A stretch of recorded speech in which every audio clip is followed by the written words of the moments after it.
Friends, நான் மஜித் பேசுகிறேன். இப்போ வந்து பார்த்தீங்கன்னா நம்ம கையில் ஒரு 4 மொபைல் வந்திருக்கு. 4ல் வந்து பார்த்தீங்கன்னா ஒவ்வொன்றும் ஒவ்வொரு ரேட்டு. ஸோ இதுலேருந்து ஸ்டார்ட் பண்ணுவோம். இது வந்து பார்த்தீங்கன்னா ஓப்போ ரெனோ 11 ப்ரோன்னு சொல்லிட்டு ஒரு 5G மொபைல் தான். ஸோ இது வந்து ஒரு கஸ்டமர்கிட்ட இருந்து நம்ம வாங்கியிருக்கோம். இதோட விலை வந்து பார்த்தீங்கன்னா 20,000, அதாவது 20,000 ரூபாய்க்கு தரோம். இது வந்து ஜிபி வந்து பாக்ஸ் இருக்குது, சார்ஜரும் இருக்குது. சார்ஜருக்கு உள்ள அந்த இன்னர் மட்டும்தான் இல்லை. இன்னர்னால் அந்த உள்ளே ஒரு இது வைப்போம் பார்த்தீங்களா, பவுச் மாதிரி. ஸோ அது மட்டும் இல்லை, சார்ஜர் வச்சுருக்காப்புல, பாக்ஸ் இருக்குது. மொபைல் வந்து பார்த்திங்கன்னா 12GB RAM, 256GB, 12GB RAM, 256. மொபைலில் வந்து ஒரு டென்ட்டு கிராச் கிடையாது. ரெண்டாவது வந்து பார்த்திங்கன்னா Oppo Reno 11 bro 5G mobile எவ்வளோ இருக்குது, 40 ரூபாய்க்கு மேலே இருக்குதுன்னு நினைக்கிறேன். நீங்கள் அதை செக் பண்ணிக்கோங்க. மொபைலில் வந்து வாரண்டி இருக்குதுன்னு தான் சொன்னார். கஸ்டமர் சொன்னது வாரண்டி இருக்குன்னு. எவ்வளோ வாரண்டி இருக்குதுன்னு நம்மளால் இந்த மொபைலை செக் பண்ண முடியாது. ஒன்று பில்லு இருக்கணும், இல்லாட்டி வந்து இந்த ஃபோனில் காட்டாது. இது சில ஃபோன் காட்டும், சில ஃபோன் காட்டாது. அந்த மாதிரி தான் இது. Oppo Reno 11 bro 5G mobile இன்னும் வந்து 6 மாதம் வாரண்டி இருக்குதுன்னு சொல்கிற மாதிரி சொன்னார். ஆனால் நமக்கு அது தெரில. ஸோ அதனால் வாரண்டி இல்லைன்னே வச்சுக்குவோம். 20,000 ரூபா இதோட ரேட்டு. சரியா, 20,000 இதோட ரேட்டு. அதே மாதிரி தான் இன்னொரு மொபைல் ஒன்று ஒரு கஸ்டமர் கொண்டு வந்து, கஸ்டமரில் கடையில் உள்ளவங்க கொடுத்துருக்காங்க. 24,000 ரூபா சொல்லி வீடியோ போட சொல்லியிருக்காங்க. பாக்ஸ் கிடையாது, மொபைல் தான். இதுவும் 12GB ரேமு, 256GB. இது 12GB ரேமு, 256. ஸோ 24,000 ரூபா சொல்கிறாப்புல.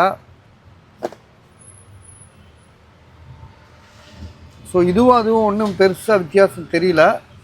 பவுச் இருக்குது, அதுக்கு பவுச் இல்லை, அவ்வளோதான் சொல்ல முடியும். மற்றபடி பாக்ஸ் இதில் இருக்குது, இதுக்கு பாக்ஸ் இல்லை, அவ்வளோதான். இதோட விலை 24,000 ரூபா சொல்கிறாரு. Oppo Reno 11 bro. இது வந்து ஓப்போ ரெனோ 11 ப்ரோ தான் இதுவும். ஸோ இது ரெண்டும் யோசிச்சுக்கோங்க, எது வாங்கலாண்டி. இதை விட இது 4,000 ரூபா கூட. சரியா, ஓப்போ F27 5G மொபைல். இது வந்து பார்த்திங்கன்னா இப்போ தான் வாங்கியிருக்காரு. வாங்கின ரேட்டு வந்து பார்த்திங்கன்னா 24,000 ரூபாய்க்கு வாங்கியிருக்காரு. வாங்கி 1 மணி நேரம் கூட ஆகலை. நீங்கள் போடுங்க, இந்த ரேட் போடுங்க, விற்கலைன்னா பரவாயில்ல அப்படின்னு சொல்லி தான் கொடுக்குறாரு. வாங்கி 1 மணி நேரம் கூட ஆகலை. Oppo F21 5G mobile. ஓப்போவில் F27 5G mobile 23,000 ரூபாய்க்கு வாங்கியிருக்காரு. 21,000 ரூபா விலை சொல்லி போட சொல்கிறாரு. உங்களோட இஷ்டம்தான். சரியா, இது வேணான்றது நீங்கள் சொல்லுங்கள். இது வந்து பார்த்திங்கன்னா சாம்சங் கேலக்ஸியில் S20 FE 5G மொபைல்னு நினைக்கிறேன். 11,000 ரூபா சொல்லி போட சொல்கிறாப்புல.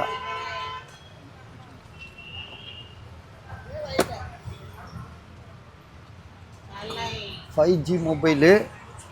இதில் வந்து பார்த்திங்கன்னா ஜிபி வந்து 8128. என்கிட்ட ஆல்ரெடி ஒரு மொபைல் விற்காமல் இருக்குது. அது வந்து 8,500 ரூபா போட்டிருக்கோம். இங்கே மேலே இருக்குது பாருங்கள். ஸோ அதுவும் 5G மொபைல் தான். S20 FE 5G மொபைலு 8,500 ரூபா. அதில் வந்து டிஸ்பிளேலாம் நல்லா தான் இருக்குது. மேலே உள்ள அந்த கிளாஸ் மட்டும் மாற்றிருக்காங்க. ஸோ அது வந்து நமக்கு ரெண்டாவதாக தான் தெரிஞ்சிச்சு. அதோட விலை 8,500 ரூபா.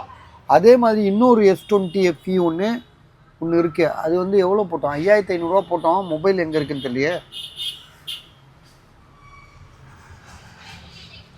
இருந்தாலும் எடுத்துகிட்டு போயிட்டான் போல இருக்கு. சரி, அது விடுங்க. இது 2 இருக்குது, வேணுன்றவங்க கால் பண்ணுங்கள். 4 மொபைல் இருக்குது. ஸோ எது வேணும்னு சொல்லிவிட்டு